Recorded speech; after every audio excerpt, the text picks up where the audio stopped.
Представьте себе крошечный муравейник, где все идет своим чередом. Рабочие таскают припасы, солдаты охраняют входы и выходы, жизнь бьет ключом. И тут бац! Начинается настоящий зомби-апокалипсис. Но не из-за вируса или не из-за магии, а из-за чистой науки и одной хитрой химической уловки. Дело в том, что у муравьев все просто и понятно, и их поведение во многом зависит от запахов. В них буквально вшита программа распознавания, ну вот как у смартфона с автонастройками, только вместо Wi-Fi и Bluetooth тут феромоны и кислоты. Например, есть такой запах – алииновая кислота. Для муравьев это как красная сигнальная лампочка с надписью «Труп! Срочно убрать!».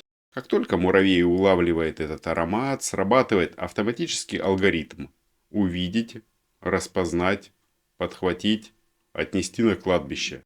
Никаких сомнений, никаких «а может он просто отдыхает». Все четко, все по инструкции.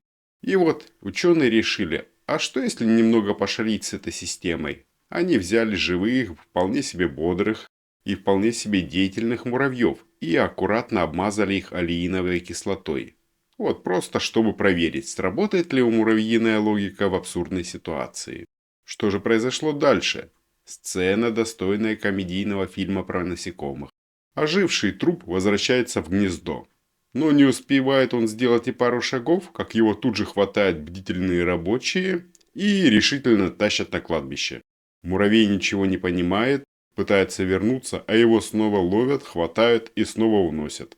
Рабочие, видимо, думают, ну и настойчивые нынче трупы пошли. Раньше лежали себе смирно, а тут все лезут обратно в дом. Эта комедия повторялась снова и снова, примерно раз 20 подряд. Зомби-муравьи упорно пытались вернуться в родной муравейник, и их упорно выносили на кладбище. Каждый раз с той же серьезной решимостью и без тени сомнений. Муравейник пережил настоящий кризис доверия. Что делать, если трупы не только не лежат смирно, но еще и пытаются проникнуть в святая святых? К счастью, ситуация разрешилась сама собой. Запах алииновой кислоты постепенно выветрился, и муравьи снова стали распознаваться как живые. Кризис миновал, зомби-апокалипсис был предотвращен без жертв и разрушений. Мораль истории? Даже самая надежная система может дать сбой, если кто-то решит немного с ней поиграть. А муравьи, оказывается, не только трудолюбивы, но и до смешного предсказуемы. Особенно, когда дело касается запахов.